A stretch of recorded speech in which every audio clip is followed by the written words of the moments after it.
A'udzu billahi minasyaitonir rajim. Wa idh ghadawta min ahlika tabawwi'ul mu'minina maq'ida lil qital. Wallahu samiun alim. Idh hamma ta'ifatan minkum an tafshala. Wallahu waliyuhuma. Wa 'ala Allahi falyatawakkalul mu'minun. Wa laqad nasarakumullahu bi Badrin wa antum adillah. Fattaqullaha la'allakum tashkurun. يتقول للمؤمنين ألن يكفيكم أن يمدكم ربكم ب3,000 من الملائكة منزلين بلى إن تصبروا وتتقوا ويأتوكم من فورهم هذا يمددكم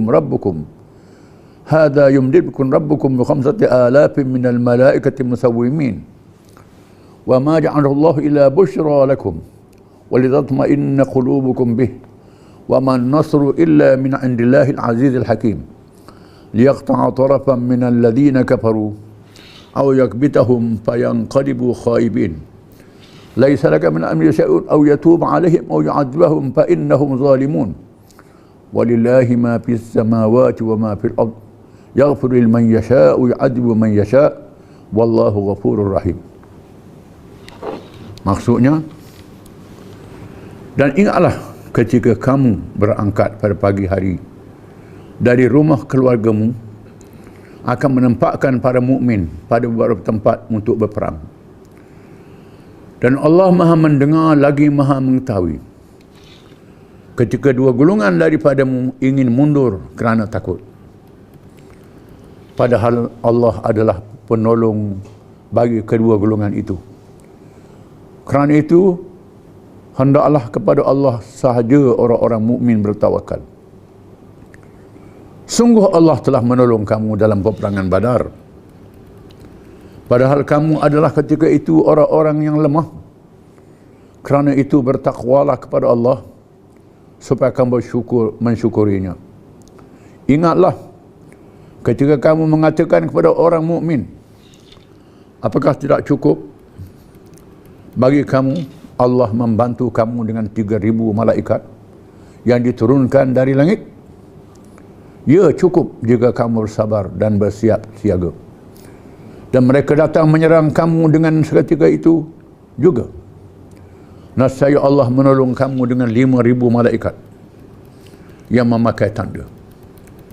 Dan Allah tidak menjadikan pemberian bala bantuan itu malaikat sebagai khabar gembira bagi kemenanganmu. Dan agar tenteram hatimu kerananya. Dan kemenanganmu itu hanyalah dari Allah yang Maha Perkasa lagi Maha Bijaksana.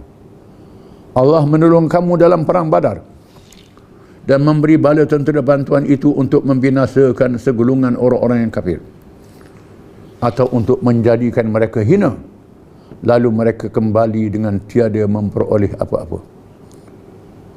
Tak ada sedikit pun campur tanganmu dalam urusan mereka itu, atau Allah menerima taubat mereka atau mengazab mereka, kerana sesungguhnya mereka itu orang-orang yang zalim. Kepunyaan Allah apa yang ada di langit dan apa yang ada di bumi. Dia memberi ampun kepada siapa yang Dia kehendaki. Dia menyeksa sesiapa yang Dia kehendaki. Dan Allah Maha Pengampun lagi Maha Penyayang. Setelah dinyatakan dalam ayat yang terdahulu, supaya orang-orang yang beriman berwaspada, jangan memberi kepercayaan kepada orang-orang munafik dan orang-orang kafir dalam mempertahankan Islam. Walaupun dalam suasana kita mengajak mereka masuk Islam, mesti berdamai, tetapi urusan jihad, urusan perjuangan memenangkan Islam jangan bergantung sekali-kali kepada mereka. Termasuklah kepada mereka yang berpura-pura menjadi orang Islam. Jangan harap untuk berjaya dengan sebab mereka itu. Hendaklah bergantung kepada Allah SWT. Setelah disebut ayat tersebut menjadi petunjuk, maka Allah membawa cerita perang Uhud dan perbandingan dengan perang Badar. Wa idh ghadawta min ahlika tabawwi'ul mu'minina maq'ida lil qital. Wallahu samiun alim. Dan ingatlah ketika kamu wahai Muhammad SAW berangkat pada pagi hari dari rumah keluargamu, akan menempatkan para mukmin pada tempat untuk berperang, dan Allah Maha mendengar lagi Maha mengetahui. Kemudian para ulama mengatakan bahawa ayat ini adalah berkait dengan perang Uhud. Walaupun ada ulama mengatakan ini adalah perang Badar dan perang Ahzab. Kaum yang asal adalah perang Uhud. Ujian yang dihadapi oleh orang Islam.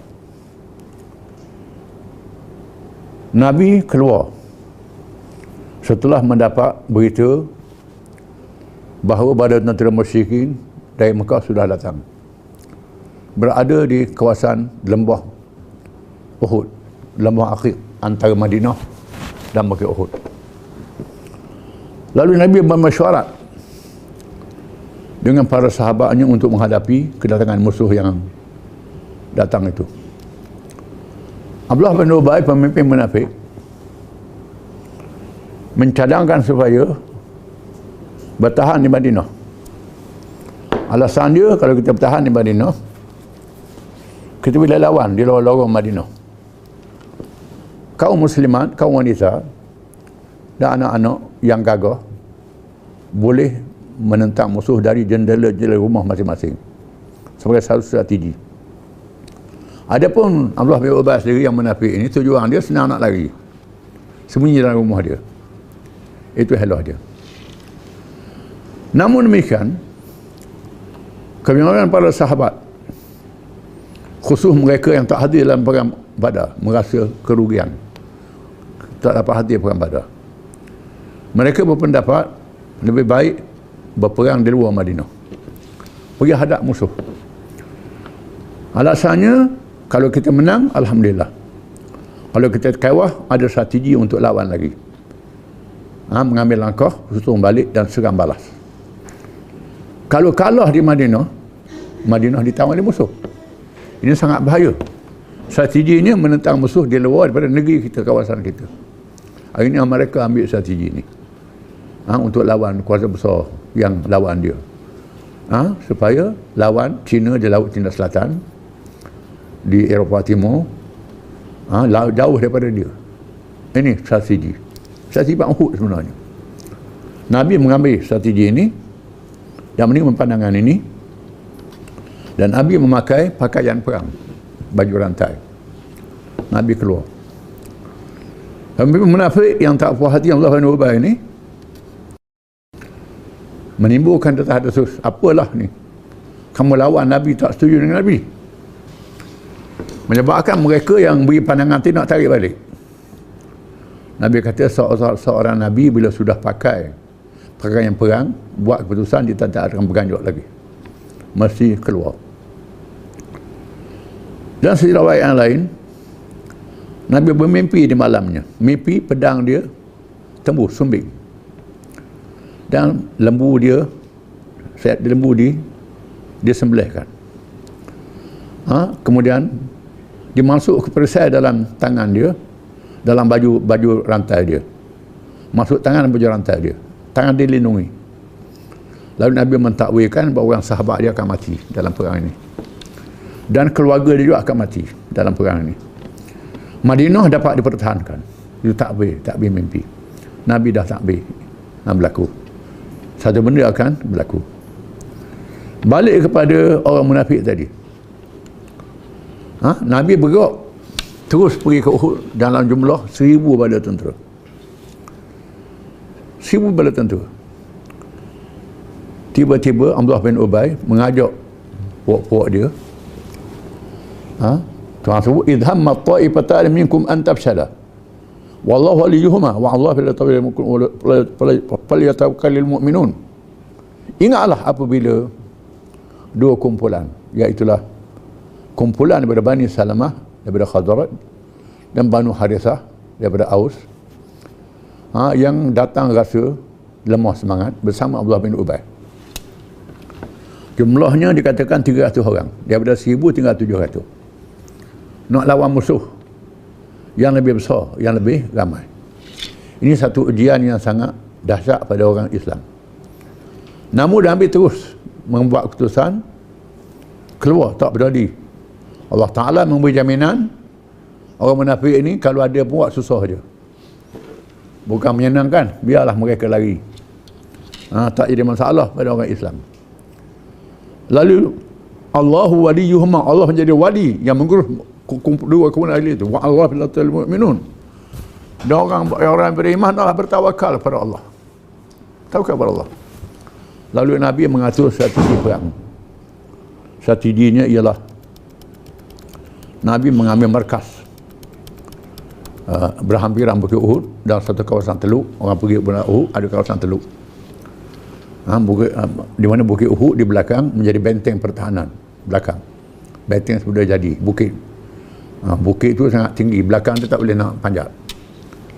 Kemudian depan Bukit Uhud ada sebuah bukit kecil. Nabi menugaskan pasukan pemanah selama 50 orang. Ketuanya Abdullah bin Jubair radhiyallahu anhu. Nabi pesan Abdullah bin Jubair, kamu dan pasukan pemanah ni tetap di sini. Apa jadi pun tetap, jangan tinggal. Sama ada menang ke kalah ke apa, tak boleh tinggal bukit ni sekali-kali. Bukit ni pengawal pada markas. Markas pusat untuk mengendalikan peperangan, markas pemerintah. Pemerintah tentera, operasi itu. Berlakulah peperangan. Tiba-tiba peringkat awalnya orang kafir kalah, mereka berundur. Menjadi amalan mereka meninggalkan barang-barang rampasan perang. Mereka bawa sama barang-barang berharga. Binatang ternakannya dengan anak bini dibawa. Tujuannya untuk beri semangat. Beri semangat kepada lelaki perang, berperang.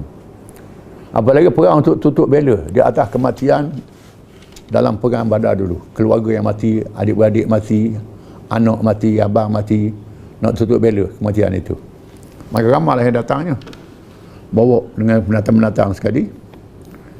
Bila kalah, mereka lari. Undur tiga pendatang, tiga barang. Lalu mereka yang ada di markas sebahagiannya pergi ambil barang ni. Dan mereka yang ada di atas bukit, sebahagian tak tahan melihat barang-barang yang bersepah ni, merasa tak apa. Pemimpin Abdullah bin Jubair pesan, jangan. Rasulullah kata jangan tinggal bukit ini. Kita mesti bertahan bukit ini, tak boleh sekali. Mesti kena bertahan. Nabi dah pesan, tapi degil.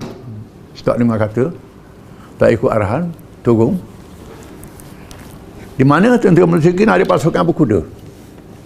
Dipimpin oleh Khalid bin Walid yang masih belum Islam lagi. Dia terkenal dengan pintar perang ni. Pasukan berkuda ni sekarang macam tertutup udara lah. Dia boleh lancar serangan kilat.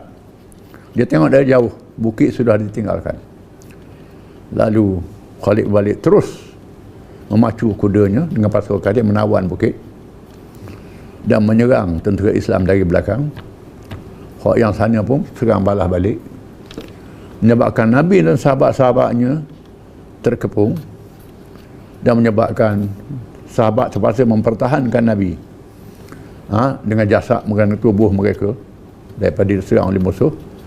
Hamzah gugur syahid, 70 orang gugur syahid, banyak yang luka termasuk diri Nabi SAW. Lalu Nabi mengambil strategi berundur ke kaki Bukit Uhud, mengambil tapak baru untuk melancarkan serangan balas. Dia bila orang Islam berundur, ambil tapak baru di atas tempat tinggi Bukit Uhud tu, tentera Mesir tak berani nak serang. Tak berani nak serang balas. Mereka berhenti. Cuma mereka tanya, Muhammad ada lagi tak? Nabi kata diam. Abu Bakar ada lagi tak? Abu Sufyan lah. Nabi kata diam. Umar ada lagi tak? Umar orang tak dekat dia. Aku ada lagi, dia kata. Aku ada lagi. Kata Sayyidina Umar. Abu Sufyan kata, hari Badar tu mu menang, hari ni aku menang. Lalu Ulu Hubal memuja Ulu Hubal. Lalu Nabi suruh Allah wa'ala wa ajal, Allah Ta'ala lebih mulia. Nabi suruh jawab, sahabat jawab. Berlakulah peristiwa yang sangat sedih dan menyedihkan orang Islam. Pasal boleh jadi begini. Jadi Allah Ta'ala turunkan ayat-ayat ini untuk jadi pengarang kepada orang Islam, dan supaya sedar balik Allah Ta'ala pun tolong dalam perang Badar. Yang kita akan baca minggu depan insya-Allah. Wallahu a'lam.